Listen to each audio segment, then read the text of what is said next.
Semangat pagi para sahabat Indonesia dimanapun Anda berada. Berjumpa kembali dengan saya Denny Widya CBC dalam program Gemar Generasi Emas Berkarya.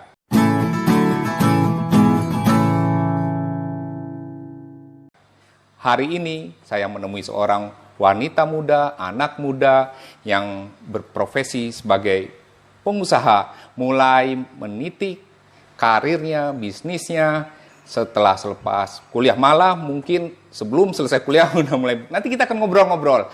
Nah, saya perkenalkan bintang tamu saya pada hari ini, Glory Josephine Immanuela. Terima kasih, Om. Halo.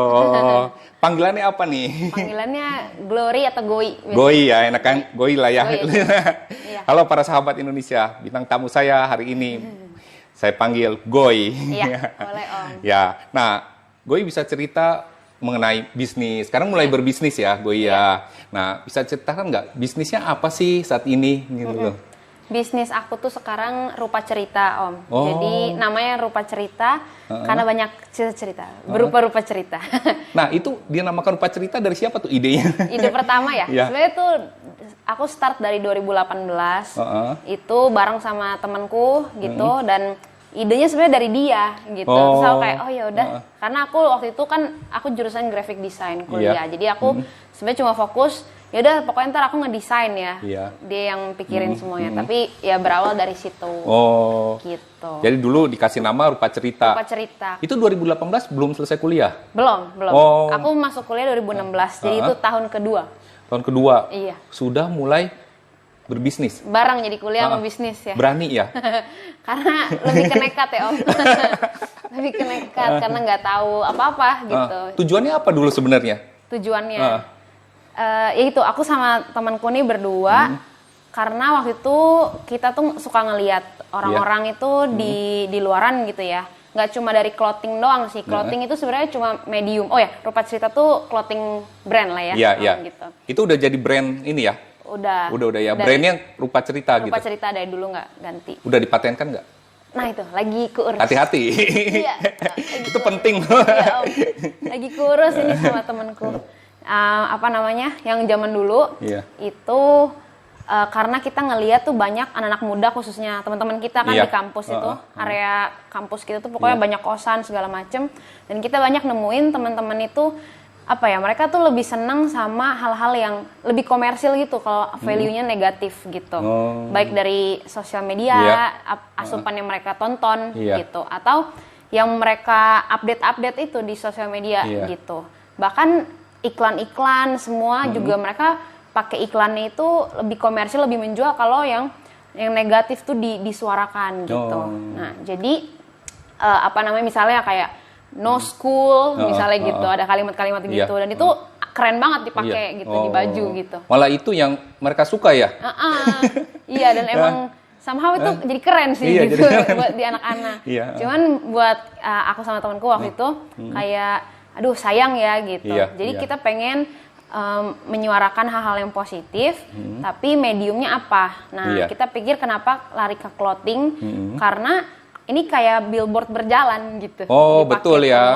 Lihat. Benar-benar. Dari situ sih Om, makanya pilihannya jadi ke clothing sama Rupa Cerita. Nah, Rupa Cerita ini ada slogannya. Good stories cannot be hidden. Gitu. Jadi Good stories cannot be hidden. Iya, jadi kita sebenarnya emang pengennya storiesnya yang good-good aja deh gitu. Yang positive vibe gitu. Sebenarnya sih dari situ Om. Dari situ. Nah, ya tujuannya itulah ya. Iya, tujuannya. Nah, kemudian saya lihat nih gambar-gambar ini backgroundnya. Ini ada maknanya nggak? Atau siapa ini yang buat? Enggak, kalau ini sih tembok emang dikhususin buat teman-teman yang pada datang bisa coret-coret. Jadi setiap orang yang datang, nanti Om juga boleh kalau ada ini. Bisa jadi mereka ya? ada experience-nya sendiri gitu. Iya. Emang sih ada yang suka-suka mereka, tapi ada juga aku bilang graffiti nih ya, boleh ya. Jadi orang nggak usah nyoret-nyoret pinggir jalan itu bisa ya. Bisa di sini. Di sini ya. Ya, sekalian buat dekor workshop aja. Iya. Gitu. Nah, kemudian Rupa Cerita ini lebih khusus ke apa? Pakaiannya maksudnya clothing itu apa aja sih? Iya. Jadi, waktu aku kuliah itu sama temanku kita tuh masih yang kayak biasa lah, sablon, gitu nyetok misalnya pesan selusin 2 lusin baru kita jual gitu. Oh, dulu by order gitu? Enggak, justru dulu kita nyetok dulu. Oh, nyetok malah. Baru dijualin. Baru dijual. Nah, akhirnya di akhir tahun 2020, jadi itu udah berjalan 2,5 tahun. Iya. Nah, akhirnya kita pisah tuh Om, gitu. Dia pengen ke musik, ya kan? Aku lebih ke art, gitu. Akhirnya aku yang pegang rupa ceritanya, dan mulai nih aku mikir, aku nggak terlalu banyak modal nih buat yang nyetok-nyetok ini. Karena kan duitnya bakal ngendep di situ. Iya. Jadi, itulah, jadi pre-order, made by order, gitu. Akhirnya kebentuknya jadi custom. Nah, jadi orang-orang yang mau pesan itu, mereka bayar dulu, baru aku beliin jaketnya. Dan cuma satuan, gitu. Dan setiap piece-nya itu, aku bisa personalized gitu. Kayak mereka maunya gambar sunshine, maunya gambar Barbie misalnya, atau apa, atau mobil misalnya gitu. Jadi sesuai karakter mereka. Akhirnya sampai sekarang 2022 nih, dari 2020 kebentuknya kayak gitu. Jadi kayak ada 2 fase Om, awalnya nyetok, lama-lama jadi custom satuan. Nah, lebih banyak yang mana? Lebih banyak yang custom Om. Oh, yang custom ya. Justru eksklusivitas orang-orang itu pada seneng. Iya, gitu. karena mereka pakai punya sendiri ya, nggak ada yang sama-sama ya. Iya, aku jaga di mall nggak banget mungkin tuh. ketemu yang sama. Jarang lah, mungkin hampir nggak ada ya. Nggak ada Om. Karena dia privilege dia tuh ya buat sendiri gitu. Betul, loh ya modelnya ya. Dan kita juga jaga sih integritas. Kadang ada juga yang mau dong sama kayak gitu. Akhirnya kita bilangnya boleh kalau temanya mau suka sama yang sebelumnya udah pernah kita buat, tapi nanti kita redesign. Itu nggak persis sama ya. Beda juga. Oh gitu. Iya. Nah, paling banyak orang apa sih desainnya? Kesukaan desainnya ya. Ada sih Om yang ada yang narsis juga ya, tapi gitu. ya terserah sih, mereka ada yang gambar muka, nama gitu kan. Tapi mungkin itu loh Om, mungkin buat kita nggak relate sama cerita mereka. Tapi buat mereka itu personalized gitu. Ada juga banyak mau ngasih kado ke orang. Jadi tolong tulisin nama dia ya, kecil aja. Nah, si orang ini sukanya badminton. Terus gitu, apalagi. Nah, itu kita gabungin semua tuh. Jadi benar-benar personalize aja. Dan macem-macem Om. Kadang ada yang sukanya laut, ada yang sukanya olahraga, ada yang sukanya masak. Macem-macem profesi jadinya. Nah, yang mesen nih misalnya kan dia nggak bisa gambar atau nggak bisa membuat desainnya. Nah, gue sendiri yang membuatkan gitu. Iya, jadi sistemnya macam-macam aku bebasin. Kadang ada orang juga yang datang dengan brief udah spesifik. Dia udah mau gambar gitu. Ada yang beneran udah ngedesain. Itu mah gampang, aku tinggal ngikutin kan. Tapi jarang sih Om kayak gitu. Jarang ya. Jadi makan mereka datang. Kan punya ide aja mereka ya. Bahkan ada yang nggak punya ide sama sekali. Iya. Katanya yang bagusnya gimana dah gitu. Aku sampai bingung. Kakak sukanya apa nih gitu. Tapi yang paling sering adalah aku udah kasih ini sih formnya gitu. Jadi mau ada gambar apa, terus ada teksnya seperti apa, terus warnanya apa. Jadi mereka isi tuh garis besarnya. Itu. Baru ntar aku bikinin desain untuk mereka review dulu sebelum produksi. Gitu. Nah, kira-kira itu berapa lama proses produksi buat ini nih? Iya. Kalau untuk tiap jaketnya itu aku kasih maksimalnya tuh 2 minggu Om. Gitu. Cuman karena puji Tuhannya suka ada waiting list Om. Nah, jadi ada juga tuh waktu untuk waiting list itu. Jadi mungkin kalau emang lagi nggak ada mah 2 minggu langsung kerjain. Bisa selesai. Tapi kalau ada waiting list mereka nunggu dulu mungkin 1-2 minggu, baru 2 minggu pengerjaan mereka. Nah, itu selalu jaket? Nah, awalnya jaket kan Om. Tapi lama-lama merambah juga, ada t-shirt ya kan, terus hoodie yang ada kupluknya gitu. Terus lama-lama ada yang ngasih sepatu juga Om. Oh, sepatu? Sama topi. Jadi kita bisa 2 macam. Ada barang dari klien, tapi bisa juga barang dari kita sendiri. Gitu. Cuman kalau sepatu sih aku nggak nyediain sih, jadi dari mereka. Oh, dari mereka ya, karena lain-lain lah ya ukuran segala macam. Beda. Aku bisa sediain tuh yang clothingan lah gitu. Hoodie, t-shirt, sama jaket. Nah misalnya ada nggak yang pernah buat, saya mau buat souvenir. Souvenir ada. Dalam souvenir. Yang banyak gitu ya buatnya, misalnya buat kaos yang banyak buat souvenir. Ada tuh ya. Waktu itu buat ini sih, company dia tuh trading. Iya. Buat kasih orang gitu. Buat kasih orang ada, buat acara atau yang buat birthday ada juga, tapi itu saya mau pesennya buat company saya, buat kasih ke semua pegawai gitu. Waktu itu puji Tuhan tuh Om, itu jadi modal awal juga. Aku ingat tiba-tiba karena besar ya. Pas lagi pas lagi transisi tuh kan, aku pegang rupa cerita sendiri, tiba-tiba ada yang pesen 120 pieces gitu. Dan itu jaket. Dan itu yang trading itu Om. Itu jadi ya. buat company saya gitu, employee-nya. Nah, gitu. tadi kan gue cerita mulai bisnisnya 2018 gitu ya. Nah, kemudian mulai seriusnya maksudnya, ini udah bakal jadi profesi saya atau passion saya memang di sini tuh. Mulai kapan jadinya? Apakah 2018 itu udah ada atau mulai ada tahapannya lagi tuh? Iya. Jadi timeline-nya 2018, terus aku lulus 2020. Ya 2 tahun itu ya, udah mulai bisnis ya. Mulai bisnis kan Om. Cuman aku belum terlalu pikirin, ini masih aku hobi-hobi aja. Nah, pas udah lulus, aku sempet tuh masa-masa galau gitu. Teman-teman aku kan di desain, mereka udah lamar ke studio desain gitu, jadi graphic designer atau ke agency gitu-gitu. Nah, aku udah sempet juga nyari-nyari, hampir masuk di Jakarta, terus sudah mau cari kosan di sana. Tapi udah gitu, enggak deh, aku sama temanku, kita 6 bulan dulu coba gaspol deh, Rupa Cerita. Nah, tapi turns out ya itu, di akhir tahun itu kan kita pisah jalan tuh Om, dia ke musik, wah aku goyah lagi. Akhirnya aku sempet waktu itu masuk ngantor jadi tim kreatif graphic design 3-4 bulan. Tapi sambil Rupa Cerita kan masih jalan gitu, dan ternyata agak keteteran gitu Om. Dan saya sambil kerja sambil ini. Aku tidur tuh bisa cuma 3 jam 4 jam tiap hari gitu. Nah akhirnya ya udah. Aku memutuskan aku lebih hidup tuh sepertinya kalau di dunia aku yang ini, gitu. Jadi memutuskan tahun berapa tuh? 2020? 2021. Memutuskan fokus di Rupa Cerita gitu ya? Iya, gitu. Nah, terus apa yang Goy rasakan setelah fokus ini nih? Iya. Bagaimana? Adakah perubahannya atau gimana nih? Iya. Iya sih. Lekat juga ke aku ya, gitu. Yang selama ini aku kira cuma hobi, tapi orang-orang, dan ini kan juga aku selalu update terus kan gitu. Jadi keseharianku apa ya pasti kan ini terus. Nah jadi orang-orang lebih kenalnya pokoknya Goy dan Rupa Cerita dan painting kayak gitu-gitu. Akhirnya kayak wah ini seru banget kalau aku bisa jadiin ini hobiku tapi juga jadi pekerjaan aku gitu kan. Jadi aku bisa eksplorasi di sini gitu. Terus ya udah aku jadi lebih fokus aja sih Om. Kalau udah di sini ya Om. Gitu. Udah jadi ini ya, profesi dan jadi bisnis tersendiri ya bagi gue ini ya. Iya senang sekali sih Om. Aku sih bersyukur sekali. Nah sekarang orang kan tahu gue ini dari mana? Banyak yang maksudnya media pemasaran gue apa nih yang dipakai sekarang nih? Aku sih baru Instagram aja sih Om. Instagram. Terus beberapa YouTube juga gitu. Cuman lebih di Instagram sih. Aku bangun juga personal brandingku juga di Instagram. Pokoknya aku update terus nih pokoknya. Yang berhubungan dengan art. Aku kalau bisa sehari nggak skip deh. Aku pasti adalah update tentang art gitu. Nah jadi yang kejadian juga. Jadi orang-orang mungkin saat itu nggak pada beli, cuma view doang liatin. Tapi mereka ingat pas ada birthday atau mau ngasih gift ke orang, mereka pasti kontak aku gitu.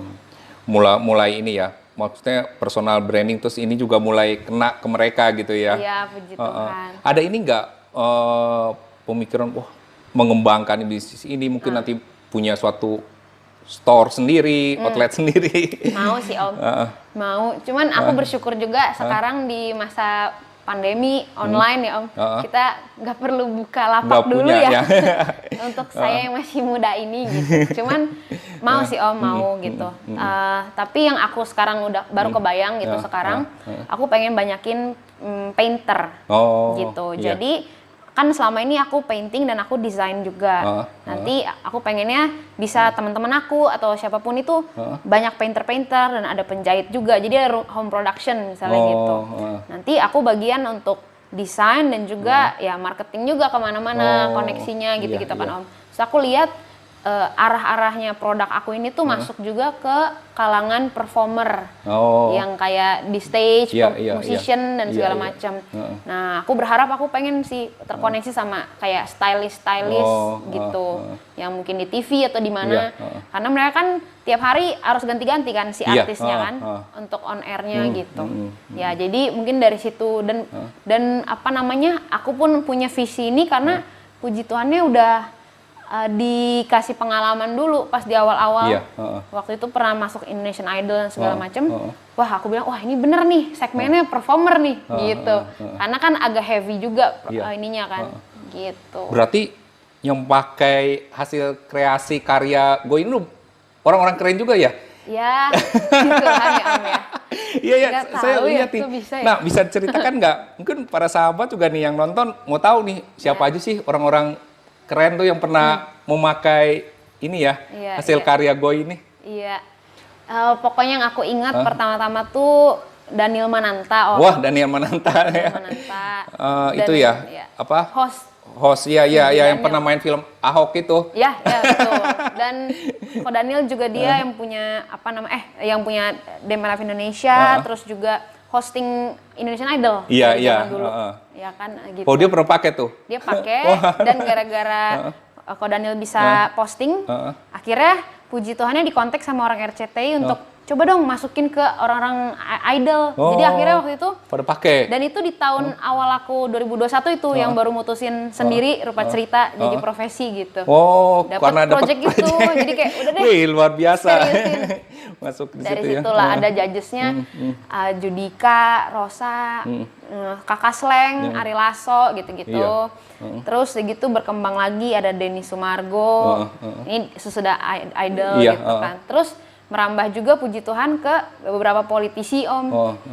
Ada Pak Sandi waktu itu, Sandiaga Uno. Iya. Terus Miss Mary Riana gitu-gitulah.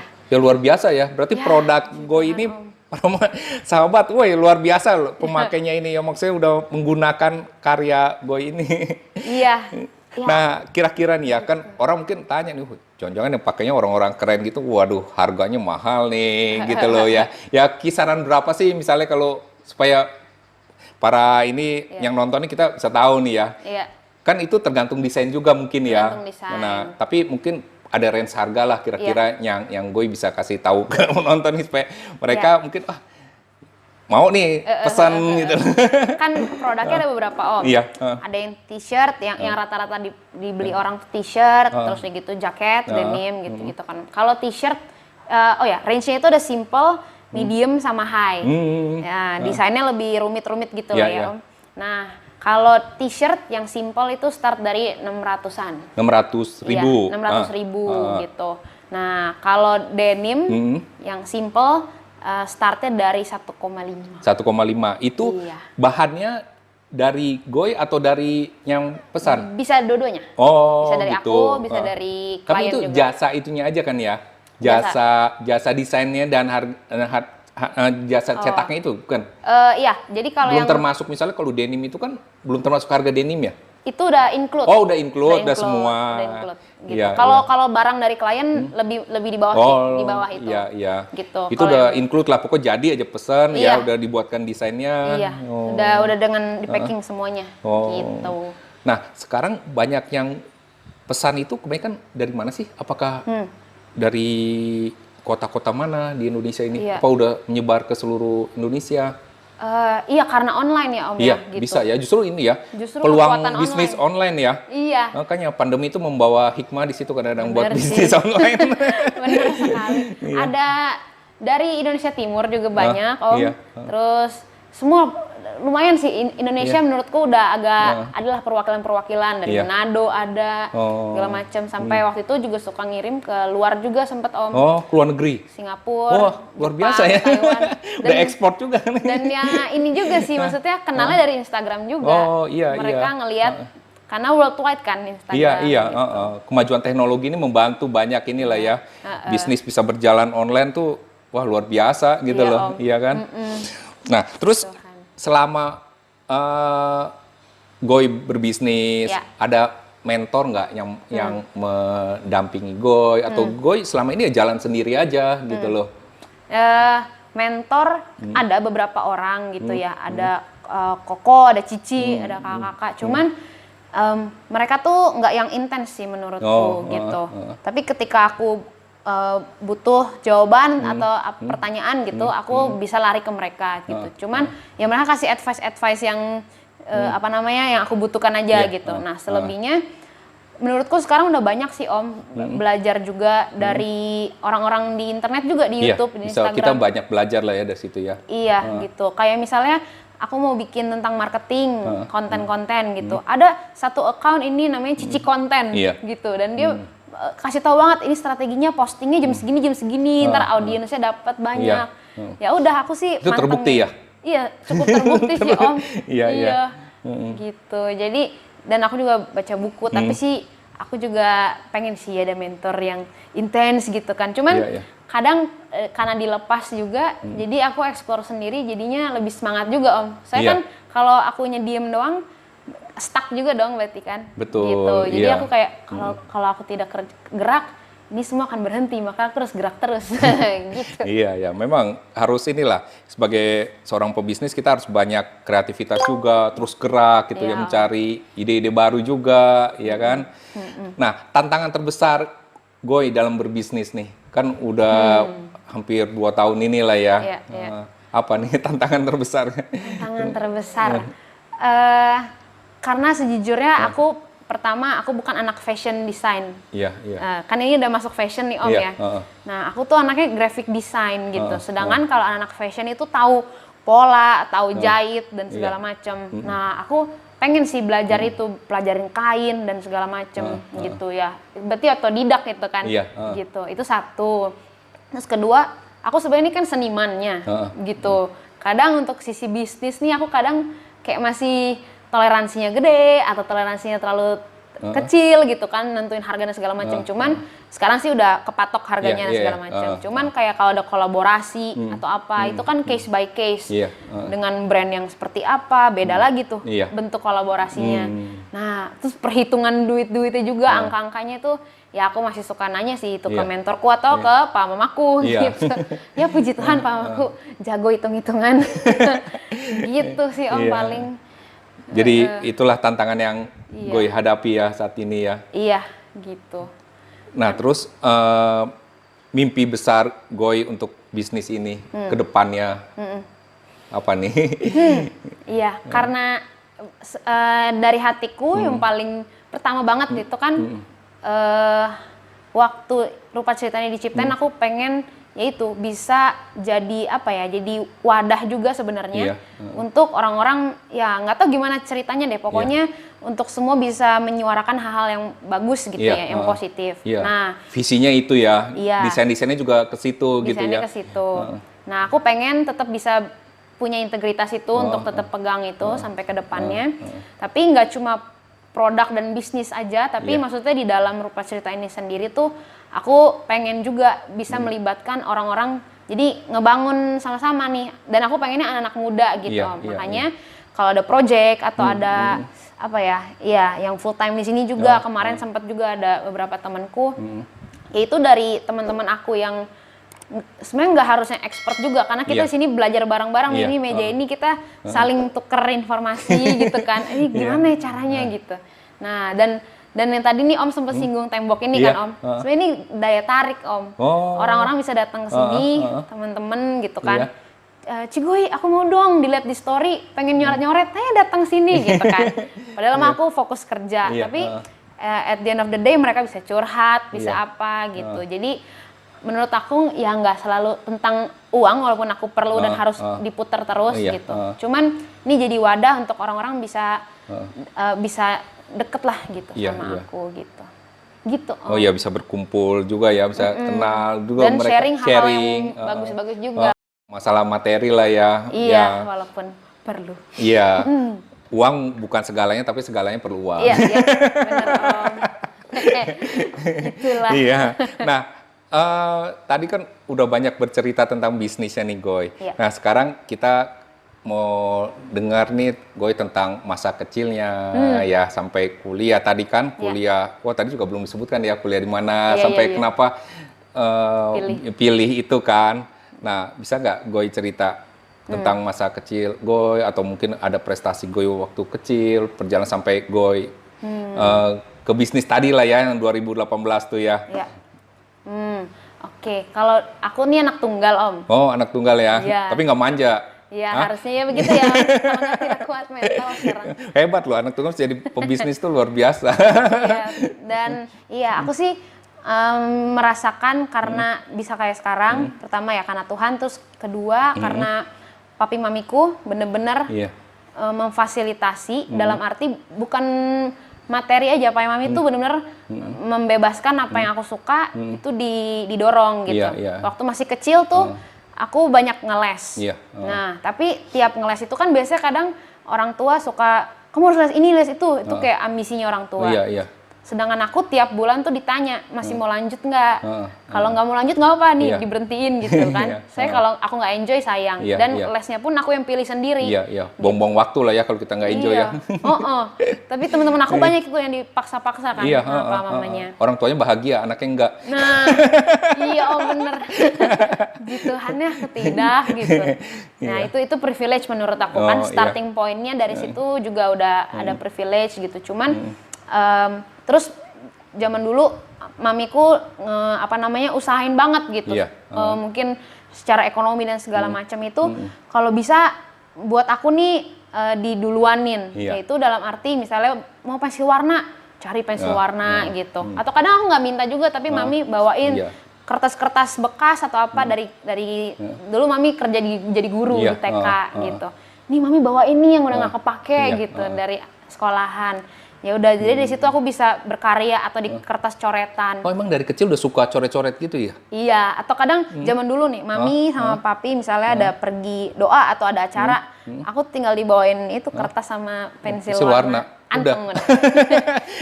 Hebat. Yang lain lagi doa, aku kayak...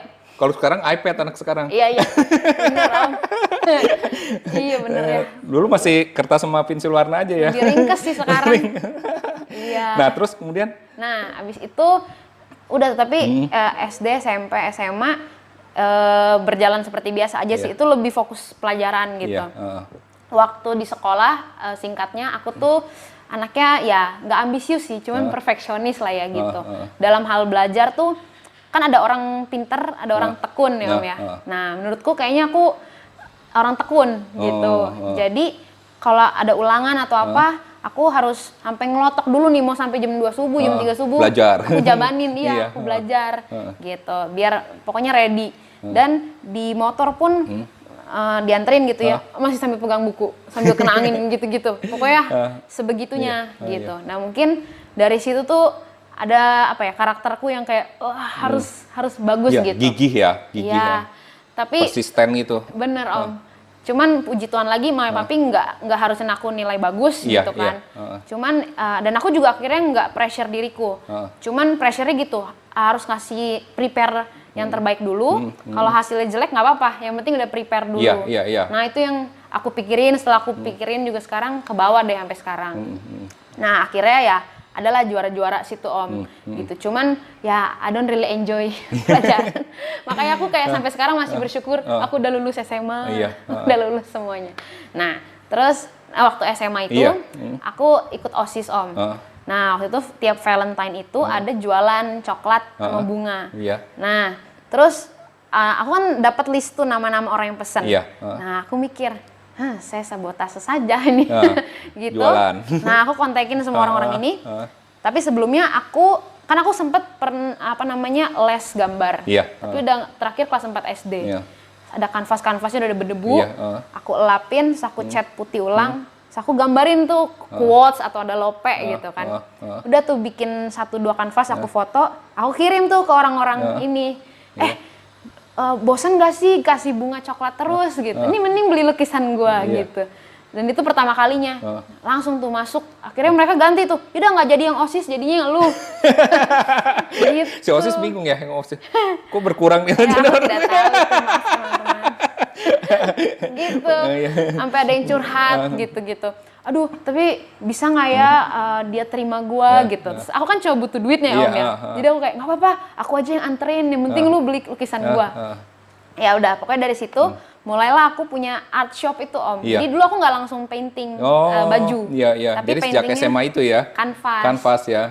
Dan itu aku udah melatih diriku untuk nekat menerima apa aja tuh. Jadi gambarin orang Korea dong, gambarin binatang gitu. Nah dari situ latihan. Padahal terakhir aku ngelukis tuh 4 SD itu yang zaman les. Udah lama itu ya, udah berapa tahun dari SD sampai SMA ya. Nekat-nekat aja Om. Gitu. Nah kemudian lulus SMA, Masuk jurusan? Jurusan graphic design. Nah itulah, karena tadi aku udah tahu aku nggak suka belajar yang hafalan atau hitungan, aku udah tahu sih aku udah art gitu. Gitu. Jadi lebih ke ini ya, design. Otak kanan sih dominan biasanya ya. Lebih ke art sih ya, seni gitu ya. Iya Om. Ya makanya kadang-kadang orang tua tuh suka banyak, saya ketemu juga memaksakan anaknya masuk engineering, eksakta, padahal anaknya dominannya otak kanan yang ke seni, ke art gitu loh. Iya, teman-teman aku juga banyak Om. Akhirnya mereka jadinya putus tengah jalan. Iya, atau enggak ya udah nggak bebas gitu. Iya.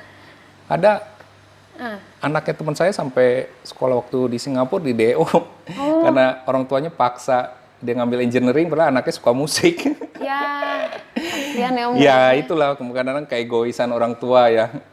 Nah makanya Goy beruntung, orang tua membebaskan pilihan Goy untuk mengambil yang inilah yang sesuai dengan Goy, tapi harus bertanggung jawab dengan pilihan gitu ya. Iya.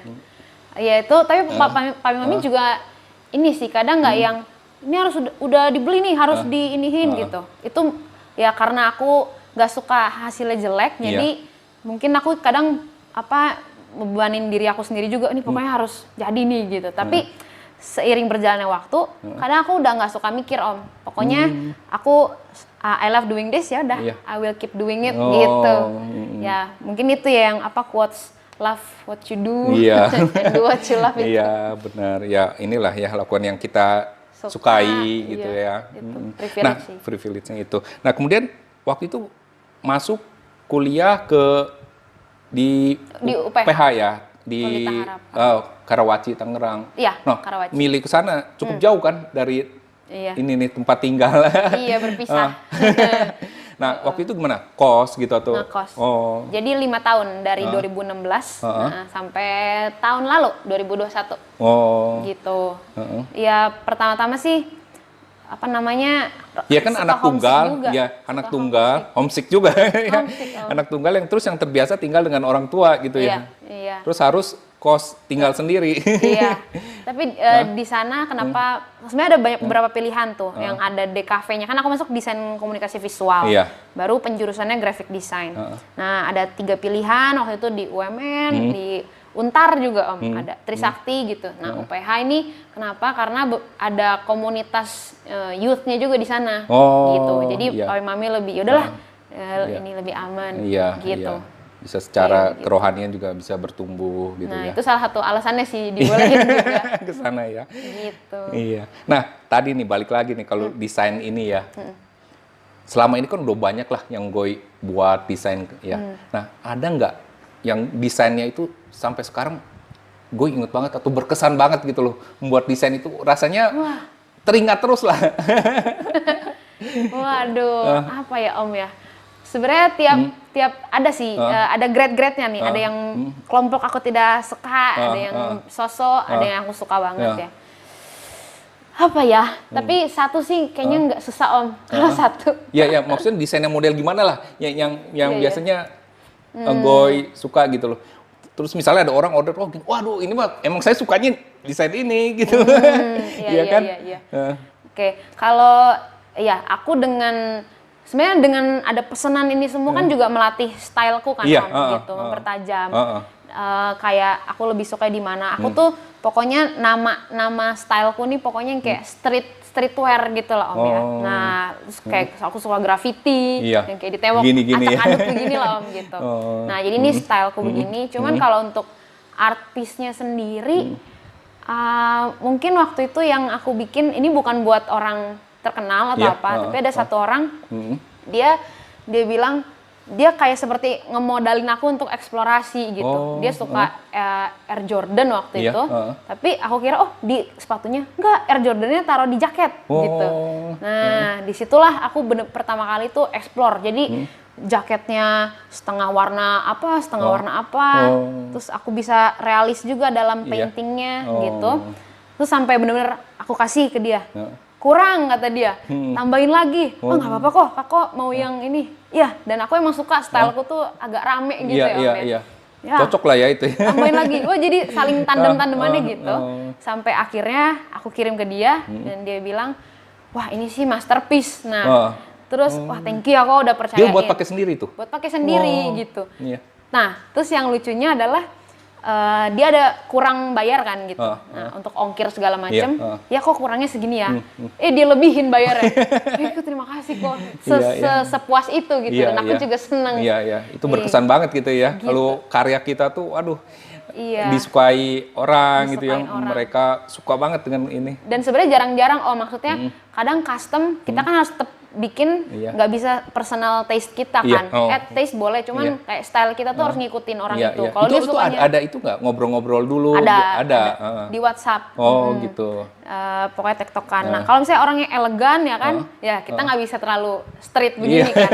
Gitu. Jadi aku itulah ada satu orang itu asik sekali. Tapi makin kesini makin orang juga percayain sih gitu. Iya, udah mulai inilah tahu ya style.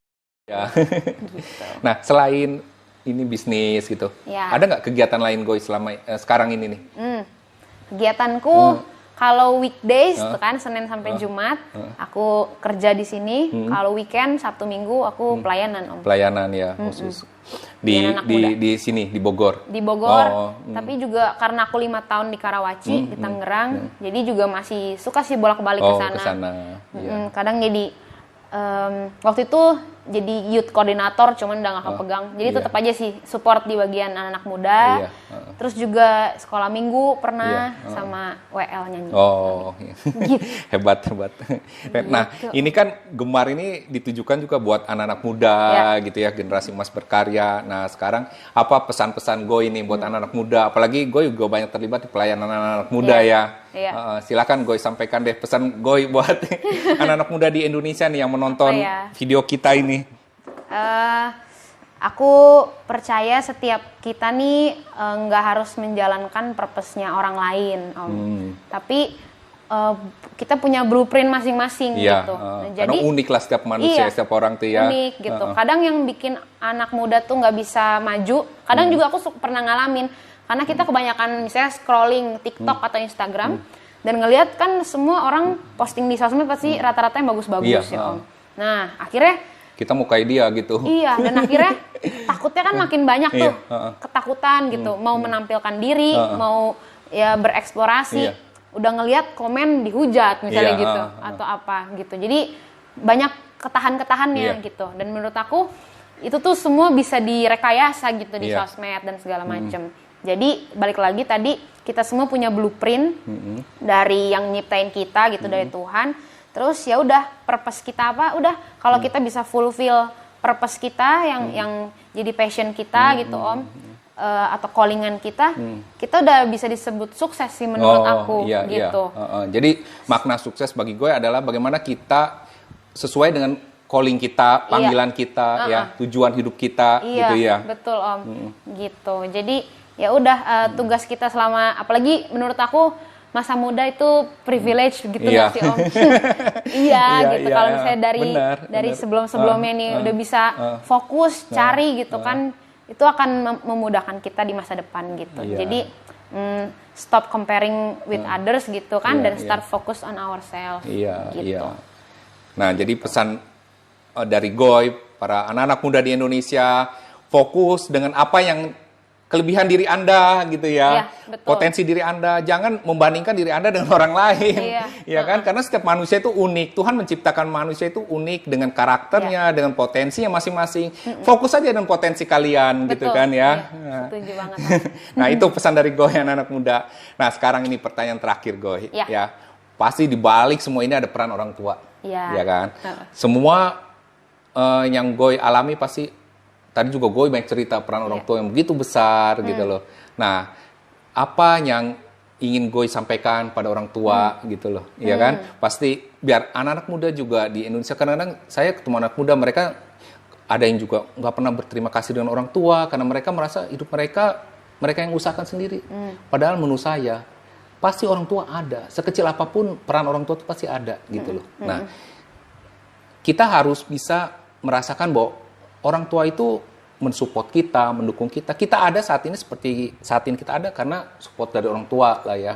Yang didik kita orang tua, pengorbanan orang tua, biaya, waktu, usaha, tenaga, macam-macam lah.